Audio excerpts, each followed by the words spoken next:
حمد و ثنا کے بعد نہایت ہی واجب القدر قابل صد عزت و احترام و تکریم سامعین کرام، ناظرین کرام، میرے سامنے اللہ تبارک و تعالیٰ کا پاکیزہ کلام قرآن مجید فرقان حمید کھلا ہوا ہے، اور میں نے سورہ حامیم السجدہ کی آیت نمبر 31 اور 32 تلاوت کرنے کا شرف حاصل کیا ہے۔ رب تبارک و تعالی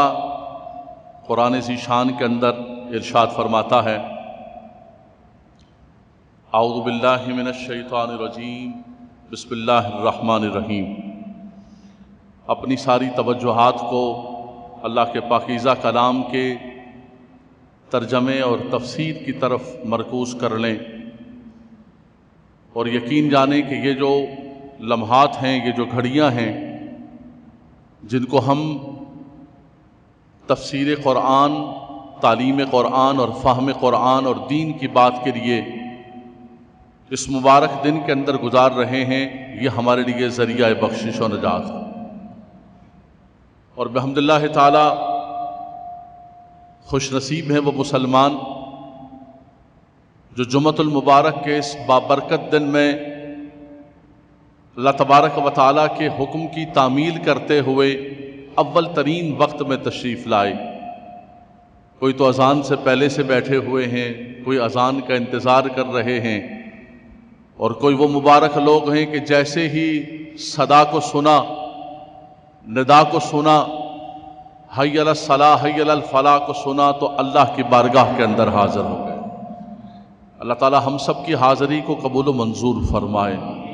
اور جو اس مبارک دن کی برکتیں ہیں، جو فضیلتیں ہیں، جو اول ترین آنے والے لوگوں کے لیے اللہ کے نبی صلی اللہ علیہ وسلم نے عطا فرمائیں، رب تبارک و تعالی ہمیں بھی وہ عطا فرمائے۔ لیکن سب سے بڑھ کر یہ ہے کہ اللہ کا پاکیزہ کلام میرے سامنے کھلا ہوا ہے، قرآن ذی شان میرے سامنے کھلا ہوا ہے۔ میں نے خطبے کے اندر سورہ حامیم السجدہ کی 2 آیات طیبات آپ کے سامنے تلاوت کی ہیں۔ رب تبارک و تعالی ارشاد فرماتا ہے، بسم اللہ الرحمن الرحیم، ان الذین قالوا ربنا اللہ ثم استقاموا، بے شک وہ لوگ جنہوں نے کہا کہ اللہ تبارک و تعالی ہمارا رب ہے، ربنا اللہ، جنہوں نے کہا کہ رب تبارک و تعالی ہمارا رب ہے، لیکن یہ ان کا ربنا اللہ کہنا صرف زبان سے نہیں تھا، بلکہ اللہ اکبر، قرآن کے الفاظ سنیے، ثم استقاموا، پھر اس پر وہ مستقیم ہو گئے، اس پر قائم ہو گئے، اس پر ڈٹ گئے، اس پر دوام اختیار کر لیا، صراط مستقیم پر گامزن ہو گئے۔ رب تبارک و تعالی ارشاد فرماتا ہے کہ رب تعالیٰ ان کو کیا انعام عطا فرماتا ہے۔ فرمایا بے شک وہ لوگ جنہوں نے کہا کہ اللہ ہمارا رب ہے، پھر اس پر مستقیم ہو گئے، تو تتنزل علیہم الملائکہ، ان پر ملائکہ کا نزول ہوتا ہے، ان پر اللہ کے فرشتے اترتے ہیں، ان پر سکینہ اترتا ہے، ان پر طمانینت اترتی ہے، ان پر رب تبارک و تعالیٰ کی رحمتوں کا نزول ہوتا ہے، اور رب تعالیٰ کے فرشتے اترتے ہیں، تتنزل علیہم الملائکۃ، اور کیا کہا جاتا ہے، اللہ تخافوا ولا تحزنوا، فرمایا کہ خوف نہ کرنا اور غم نہ کرنا، فرمایا تم مستقیم ہو گئے ہو، یہ نہ سمجھنا کہ تم نے کچھ لاس کیا ہے، تم نے کچھ نقصان کیا ہے، تم نے کچھ نہیں کھویا ہے، بلکہ تمہارے لیے بشارت یہ ہے، وَأَبْشِرُوا بِالْجَنَّةِ الَّتِي كُنْتُمْ تُوعَدُونَ، فرمایا بشارت دو اس جنت کی کہ جس کا وعدہ کیا گیا ہے۔ نحن اولیاؤکم فی الحیات الدنیا وفی الآخرہ، ہم تمہارے دوست ہیں، تمہارے ولی ہیں، تمہارے مددگار ہیں، اس دنیا کے اندر بھی اور آخرت کے اندر بھی۔ یہ کن لوگوں کے لیے ہے؟ ان الذین قالوا ربنا اللہ ثم استقاموا، جنہوں نے کہا کہ اللہ ہمارا رب ہے اور اس پر مستقیم ہو گئے۔ فرمایا دنیا و آخرت کے اندر تمہارے مددگار ہیں، وَلَكُمْ فِيهَا مَا تَشْتَهِي أَنفُسُكُمْ وَلَكُمْ فِيهَا مَا تَدَّعُونَ۔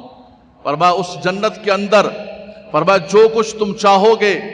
تمہارے من کے اندر جس چیز کی اشتہا ہوگی، تمنا ہوگی، فرمایا وہ تمہیں دیا جائے گا۔ وَلَكُمْ فِيهَا مَا تَدَّعُونَ، جو مانگو گے تمہیں عطا کیا جائے گا، اس لیے کہ نُزُلًا مِّن غَفُورٍ رَحِيمٍ۔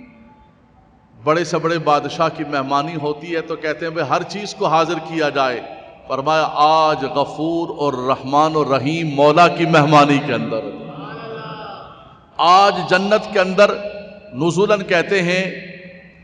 نزولاً کہتے ہیں مہمانی کو، نزولاً من غفور الرحیم، فرمایا غفور الرحیم رب کی طرف سے مہمانی ہے تمہارے لیے، جو تم چاہو گے تمہیں عطا کیا جائے گا۔ حضرات گرامی، یہ تو آیت کریمہ تھی جو آپ نے سماعت فرمائی، جس میں رب تبارک و تعالیٰ نے یہی فرمایا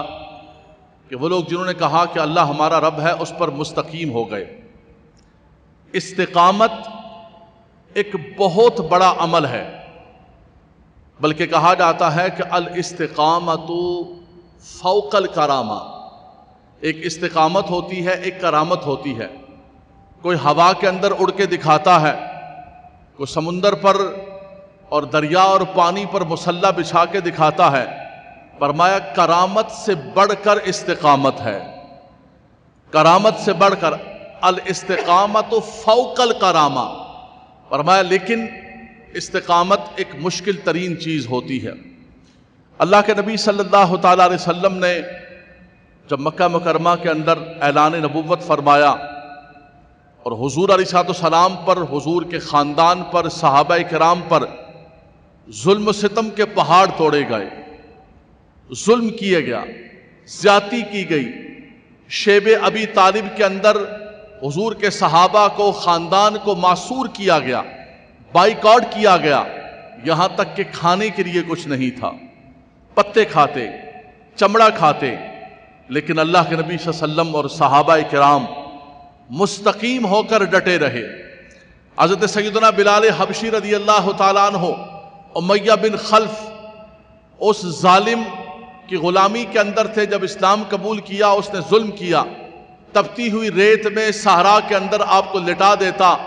اور آپ کے اوپر گرم پتھر رکھتا، لیکن پھر بھی آپ کی زبان سے عہد نکلتا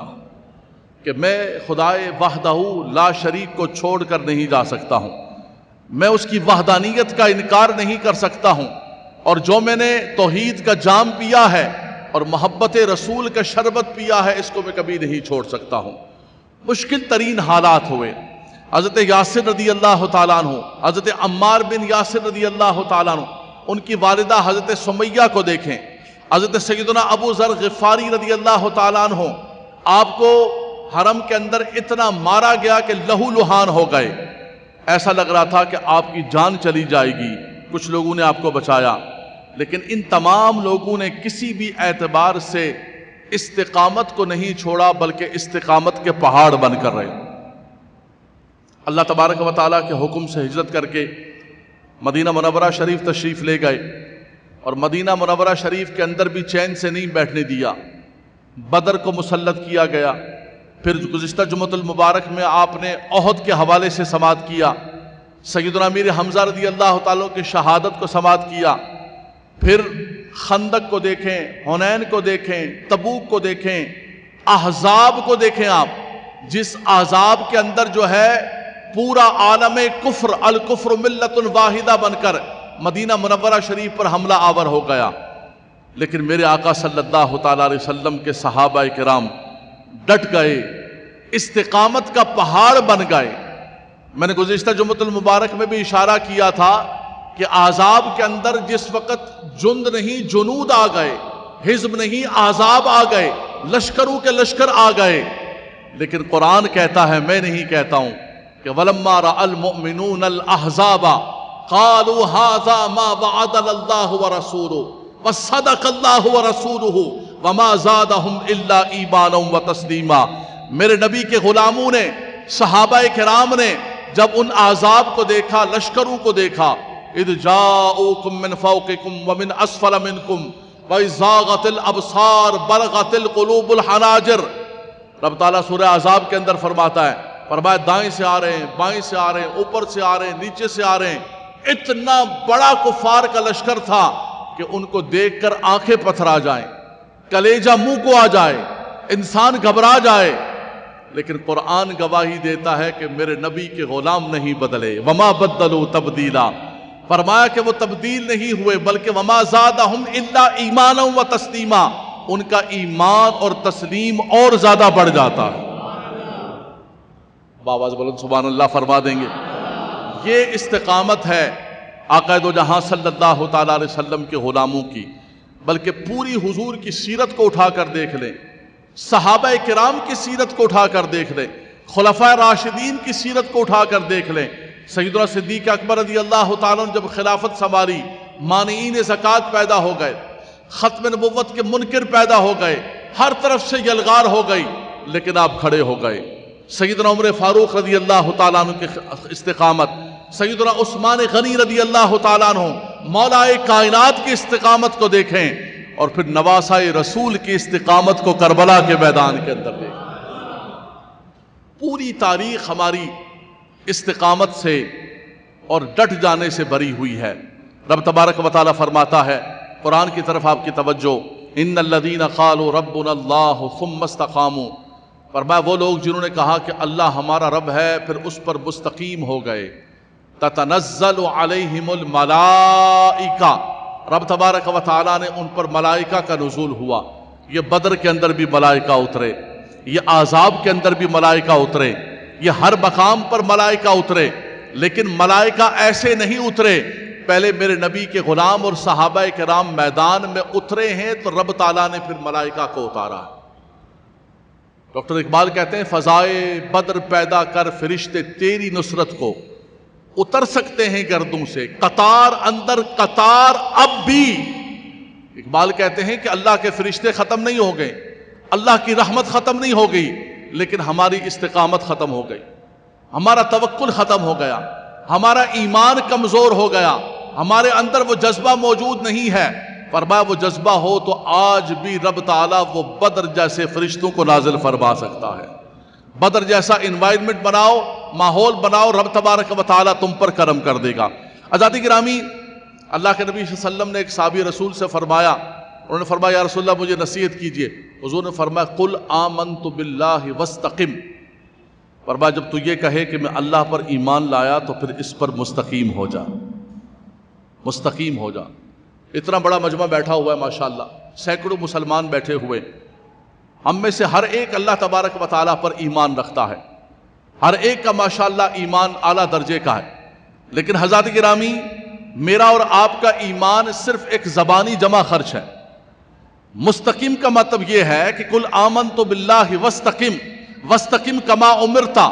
جس چیز کا حکم دیا گیا ہے پھر اس پر مستقیم ہو جاؤ۔ ہم کہیں کہ اللہ ہمارا رب ہے، اللہ ہمارا رب ہے، اللہ ہمارا رب ہے، تسبیح پڑھو بھائی، سب مل کے تسبیح پڑھو، اللہ ہمارا رب ہے، اللہ ہمارا رب ہے۔ جمعے کے دن سب کو تسبیح پڑھا کے جمعہ پڑھ کے باہر نکلیں، بازاروں کے اندر جا کر دکانیں کھولیں تو وہی جھوٹ کا بازار گرم، وہی سود کا بازار گرم، وہی دھوکے کے بازار گرم، وہی خیانت کا اور بدنیتی کا بازار گرم۔ بھائی ابھی تو آپ نے اللہ کی بارگاہ میں سجدہ ریزی کی تھی، ابھی تو آپ زبان سے کہہ رہے تھے کہ اللہ ہمارا رب ہے، اللہ ہمارا خالق ہے، اللہ ہمارا رازق ہے، میرے نصیب کے اندر جتنا رزق ہوگا میرا مالک و مولا عطا فرمائے گا۔ اللہ کے نبی صلی اللہ علیہ وسلم نے فرمایا کہ رزق انسان کو ایسے تلاش کرتا ہے، توجہ کیجئے گا، فرمایا کہ رزق انسان کو ایسے تلاش کرتا ہے جیسے انسان کو موت تلاش کرتی ہے، موت سے بھی کوئی بھاگ نہیں سکتا، اور فرمایا رزق بھی انسان کے پیچھے دوڑ رہا ہوگا۔ یہ تو اللہ نے سعی کرنے کا حکم دیا ہے، ورنہ یہ سمجھ لو کہ وما من دابۃ فی الارض الا علی اللہ رزقها ویعلم مستقرها ومستودعها، فرمایا کہ زمین پر چلنے والی ہر چیز، جو بھی چیز ہے، فرمایا کہ رب تبارک و تعالیٰ اس کا رازق ہے، اس کا خالق ہے، اس کا مالک ہے۔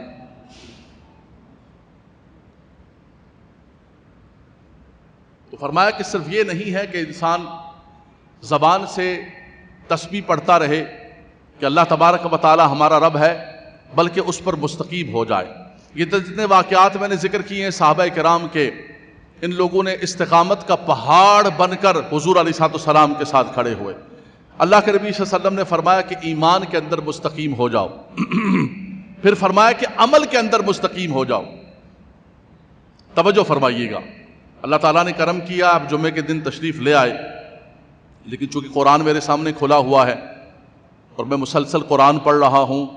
اور قرآن کا ایک بہت بڑا پروٹوکول ہے، اذا قرئ القرآن فاستمعوا له وانصتوا لعلکم ترحمون۔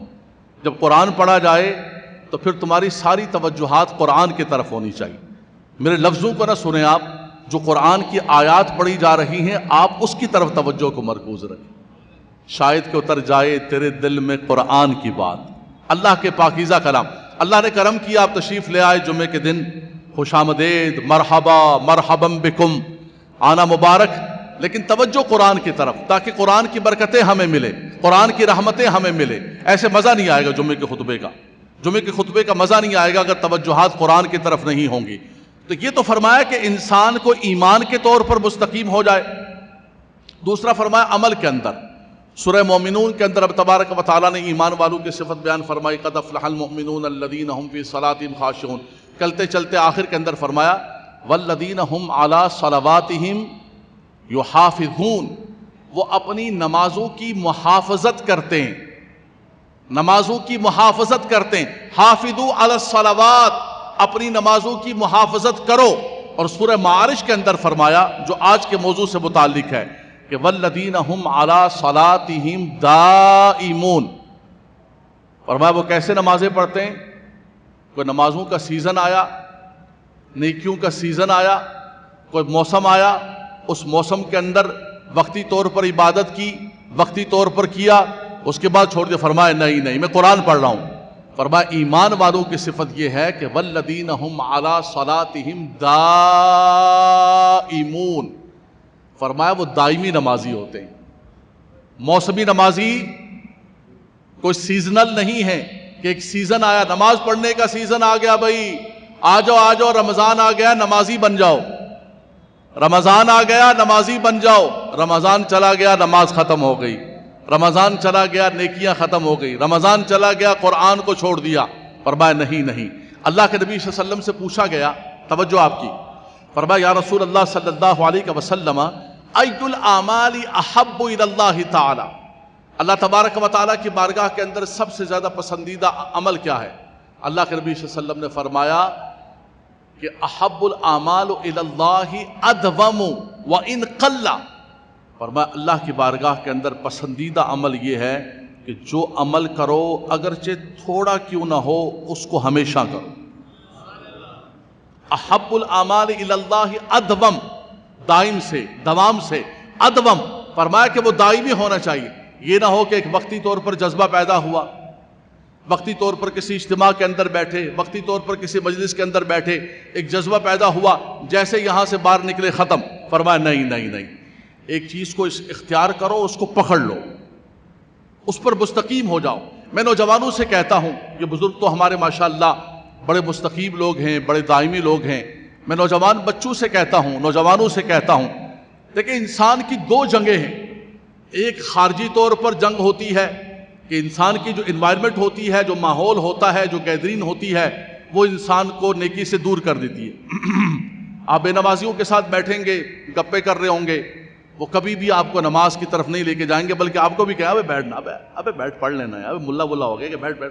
پڑھ ابے گپ شپ چل رہی ہے، ابھی پڑھ لینا نماز پڑھ لینا۔ بے نمازیوں کے ساتھ بیٹھو گے، جو آپ نماز پڑھ بھی رہے ہوگے اس سے بھی آپ کو برباد اور ضائع کریں گے۔ ہاں، یا تو پھر آپ کے اندر ہمت ہو،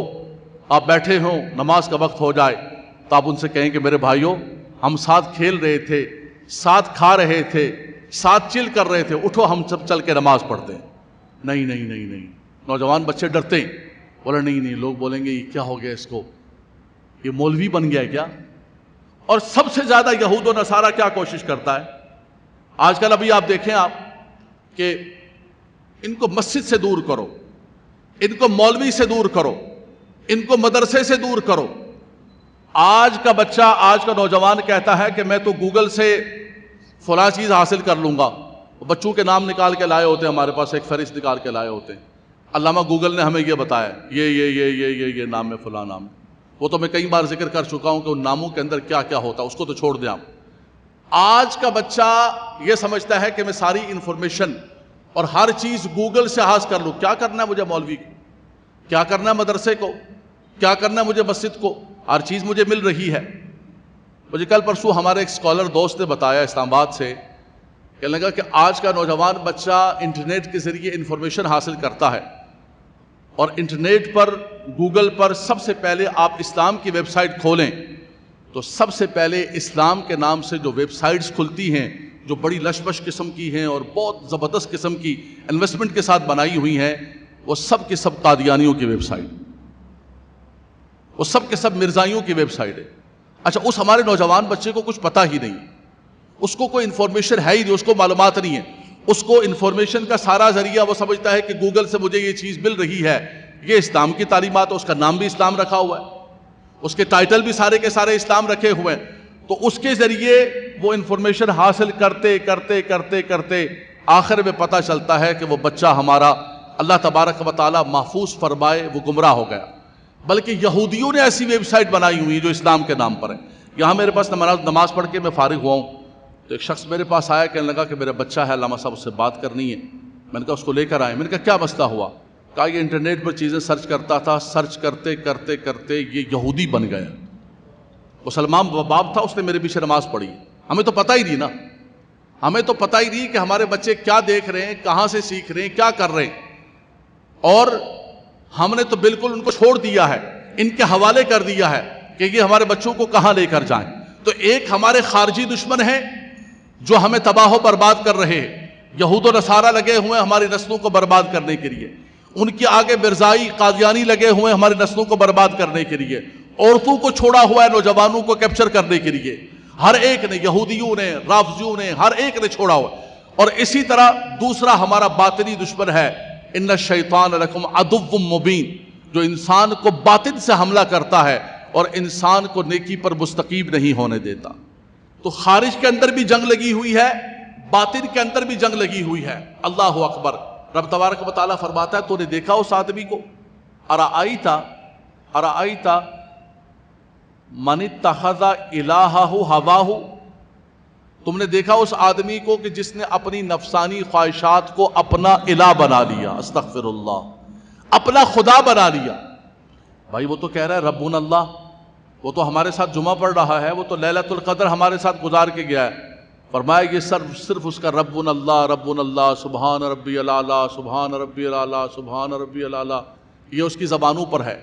اس کا عمل کیا کہتا ہے، اس کا کردار کیا کہتا ہے؟ فرمایا وہ اپنی خواہشات کے لیے اپنے رب کو ناراض کرنے کے لیے تیار، اس کے حبیب کو ناراض کرنے کے لیے تیار ہے، اپنے والدین کو چھوڑنے کے لیے تیار ہے، اپنی اقدار کو، روایات کو، اسلامیات کو چھوڑنے کے لیے تیار ہے۔ تو الہ اس نے کس کو بنایا؟ قرآن کہتا ہے جس کو وہ الہ کہتا ہے اس کو الہ نہیں، بلکہ اپنی نفسانی خواہشات کو اس نے الہ بنا لیا۔ ارائیت من اتخذ الہہ ہواہ، تم نے دیکھا اس شخص کو کہ جس نے نفسانی خواہشات کو اپنا الہ بنا لیا، اپنا خدا بنا لیا۔ نوجوان بچوں میں آپ سے کہتا ہوں کہ مشکل ترین دور ہے۔ اللہ کے نبی صلی اللہ علیہ وسلم نے فرمایا قیامت کا وقت ہوگا اور ایمان پر، دین پر قائم ہونا ایسے ہوگا کہ جیسے اپنے ہاتھ پر انگارہ رکھنا ہوگا۔ دین پر مستقیم ہونا، حلال پر مستقیم ہونا، اللہ اور اس کے رسول کی اطاعت پر مستقیم ہونا۔ لیکن فرمایا کہ جو بندہ اس وقت مستقیم ہو گیا جس نے میری سنت کو پکڑ لیا، میری اطاعت کو پکڑ لیا، فرمایا رب تبارک و تعالیٰ اس کو 100 شہیدوں کا درجہ عطا فرمائے۔ کیونکہ اسلام کا یہ اصول ہے کہ جتنا زیادہ مشکل اور کٹھن ہوتا ہے پھر نیکیوں کا گریڈ بھی بڑھ جاتا ہے، نیکیوں کا ریٹ بھی بڑھ جاتا ہے۔ رب تبارک و تعالیٰ اپنے بندے کی مشقت کو دیکھتا ہے، محنت کو دیکھتا ہے، اس کے کردار کو دیکھتا ہے۔ اور آج وہ دور ہے، ہر طرف افراتفری کا عالم ہے، ہر طرف آگ لگی ہوئی ہے، دنیا کے اندر بھی آگ لگی ہوئی ہے، میرے وطن کے اندر بھی آگ لگی ہوئی ہے۔